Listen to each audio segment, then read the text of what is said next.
interessante. Gente, o assunto é tão interessante que a gente vai para o intervalo, volta, fala dos bastidores e agora a gente vai falar com vocês. E vocês não perderam nada, porque a gente vai falar tudo de novo aqui.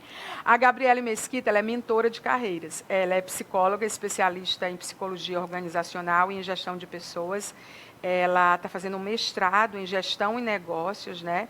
Então, assim, ela é practitioner em PNL, né? E mentora de carreira, empresária, docente. Ela atua no mercado desenvolvendo pessoas e empresas há 17 anos. Ou seja, se ela não puder responder o que está acontecendo com essa geração, que é a nova tendência que ameaça a sucessão nas empresas, que é o Core Ambition, a gente não vai ter explicação de outra pessoa, né? Então, assim, o que é isso? Rapidamente. Em nome dessa saúde física e mental e do equilíbrio de vida, profissionais estão rejeitando, inclusive, promoções dentro de empresas, posições de lideranças e redefinindo o significado de ambição.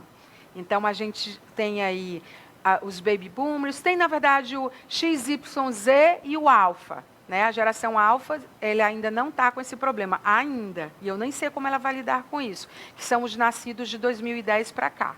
Mas essa geração Z, ela tem dado muito o que falar. Acho que nunca uma geração foi tão estudada, em detrimento das anteriores, como a geração Z. O fato é que o mundo corporativo e a relação das empresas com os seus colaboradores não é mais mesmo como era antigamente. Estou certa ou errada? Está Ajuda a gente aqui, Gabriele. Nos ajuda a entender o que está acontecendo. De onde estamos vindo, né? Isso. Onde estamos e para onde estamos indo. Né? A gente está vindo de onde, está onde, vai para onde. Pronto. Bem-vinda. Obrigada. Que satisfação estar aqui com vocês, né?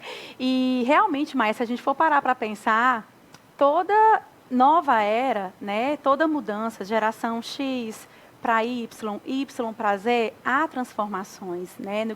No contexto corporativo, no contexto no que se refere a pessoas. Então, as empresas precisam se adaptar. As pessoas também, por exemplo, desse contexto que a gente está falando, da geração Y, também precisa se adaptar, porque é o que está acontecendo, né? Então, a gente está com muita ênfase nessa geração, que é uma geração que é muito criativa, é uma geração que quer tudo para ontem, é uma geração que é muito instável no sentido de que eles buscam o trabalho mais pelo propósito, né, de trabalhar em algum lugar que é capaz de gerar transformação, por exemplo. E aí, às vezes, essa busca, eles não se deparam com isso imediato. E aí eles logo trocam, não é como a geração X, por exemplo, que passa um bom tempo na empresa e que isso para ela é um valor, né, a estabilidade. Para essa geração, não tem dessa, né? Então, como eu costumo dizer, as empresas atualmente, elas precisam entender o que tem por trás dessa necessidade. Que necessidade tanto essas pessoas possuem, porque, de fato, é um público em que eles vão ter que atuar frente à sustentabilidade do negócio, né? E aí agregar valor, mantendo a relação X e Y, afinal de contas, é de muito valor, mas é necessário desenvolver ações de desenvolvimento para essa nova geração que já está chegando, né? Já é o que temos de atualidade. Exatamente.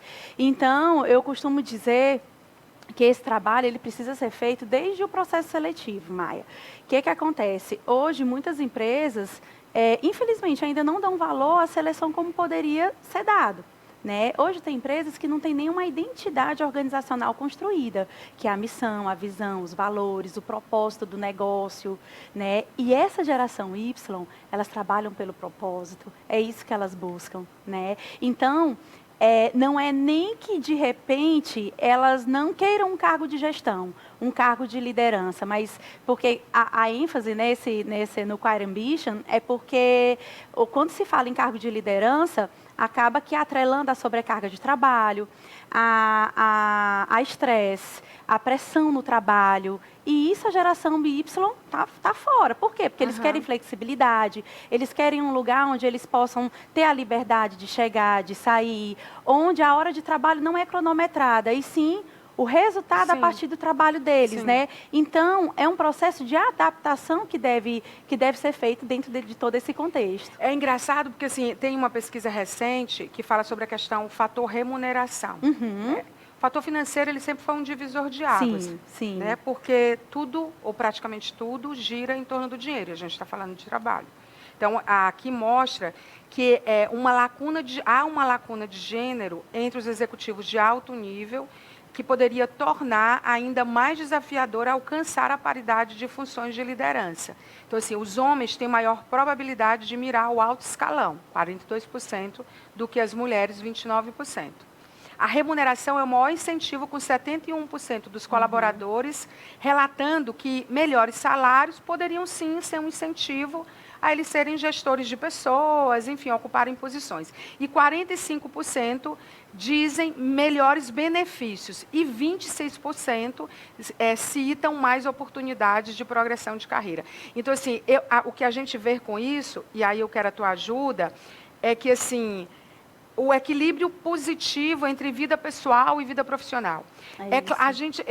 Eu acho que todo mundo ainda fala de pandemia, a pandemia vai ser falada pelos próximos 100 anos, porque ela foi um divisor de águas sobre todos os aspectos. Então, assim, a gente se redescobriu, né? A gente tem novas verticais, novos norteadores. Mas quando a gente fala da geração Z, a gente também tem que falar das empresas dessa geração Z, ou que estão no mercado para essa geração Z, como colaboradores. Essas empresas também não precisam se atualizar? Pergunta 1. Pergunta 2. Isso é um desafio só para quem é da geração Z, ou as gerações anteriores, que também ainda estão no mercado de trabalho, elas também têm esse mesmo desafio hoje?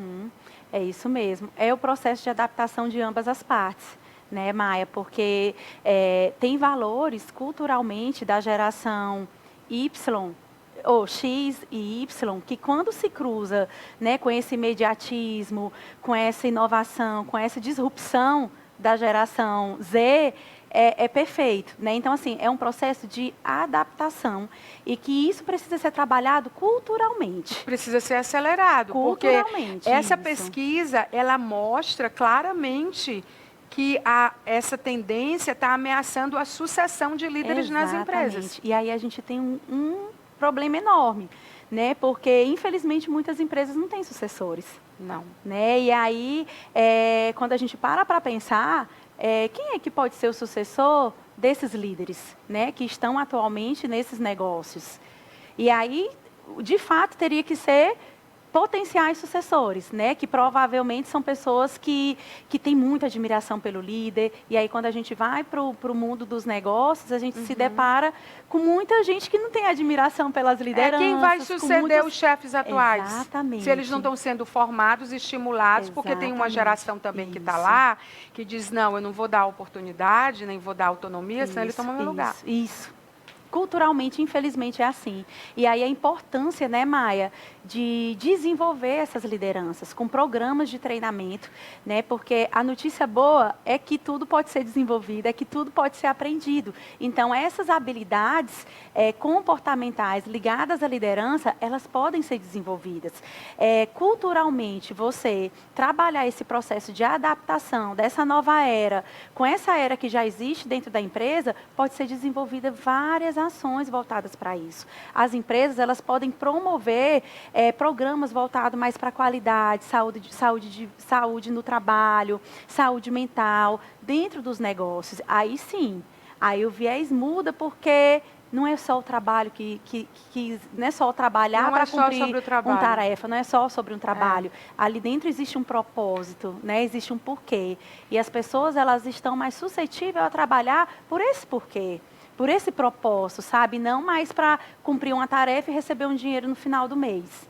Sim, e eu acho também que a gente não houve um letramento em relação ao que é de fato o propósito. As empresas continuam com a mesma missão, valores. E o pior, Maia, é algo que às vezes não é em todas, né? É importante deixar claro isso aqui também, que não é em todas, mas infelizmente tem muitas empresas que está só estampado na parede. E quando você vai ser atendido, quando você vai se relacionar com alguém naquela empresa, não está coerente as atitudes daquela pessoa com o que está ali estampado na parede. Isso, por que isso acontece? Porque não existe, culturalmente, programas de desenvolvimento que possam fomentar o que está ali. Porque o processo seletivo, por exemplo, que é a porta de entrada de tudo, ele não existe com base naquela identidade organizacional, que é a missão, a visão, os valores. Aí, a partir do momento em que você seleciona pessoas com base nessa identidade organizacional, a probabilidade de desenvolvimento vai ser menor. Por quê? Porque você está selecionando pelo propósito, pelo que tem ali na identidade. Então, só vai entrar o que realmente for compatível ali. As empresas, inclusive, assim, no Brasil, dizem, e aí eu estou falando com uma autoridade, queria validar isso, que no Brasil se contrata rápido e se demora a desligar. Ainda tem isso, né? Aí, às vezes... Contrata rápido sem fazer isso que você está fazendo, tá mostrando para a gente que é importante de fazer. E também eu acho que as empresas não entenderam sobre a questão do letramento da saúde mental, a questão do letramento sobre diversidade. As pessoas estão pensando que diversidade é só você misturar pessoas magras com pessoas gordas, pessoas pretas com pessoas brancas. É todas as misturas de diversidade que são bem-vindas. E são enriquecedoras porque as estratégias, elas nascem das experiências de vários tipos de consumidores. E essas experiências são muito valiosas. Mas também a diversidade de áreas.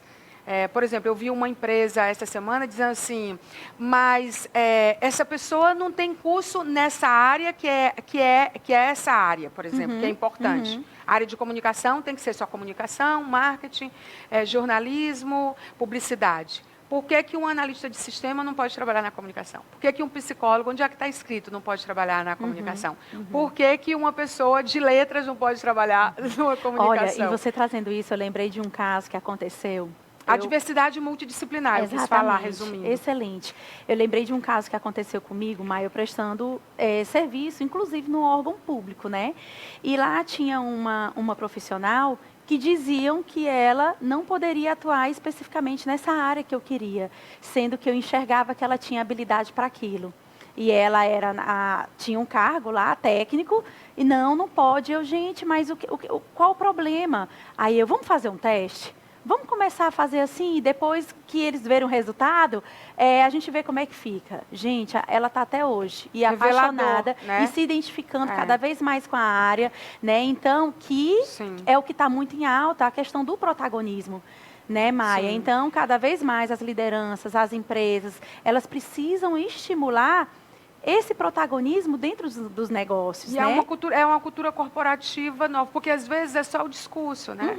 Às vezes a prática é diferente. E a prática dá trabalho, porque você tem que construir, você tem que se arriscar, você tem que aceitar, você tem que negociar. Somos todos negociadores, na verdade, né? É isso, então, assim, muito difícil. Para encerrar, que sinais a empresa tem que prestar atenção de que ela tem... como a empresa prestar atenção nos sinais de Core Ambition dentro da equipe? Pronto. O turnover, né? Então, se a sua rotatividade está alta, principalmente com seleções de pessoas que são dessa geração, já é um sinal. Isso significa que talvez a sua empresa ainda não esteja adaptada a essa nova era. Aí é importante olhar para isso, né? E no sentido de desenvolver ações voltadas para esse processo de adaptação. Então, esse é um dos sinais, né? Que é bem nítido, que é a questão do turnover. É o mais evidente, Isso, é o mais evidente.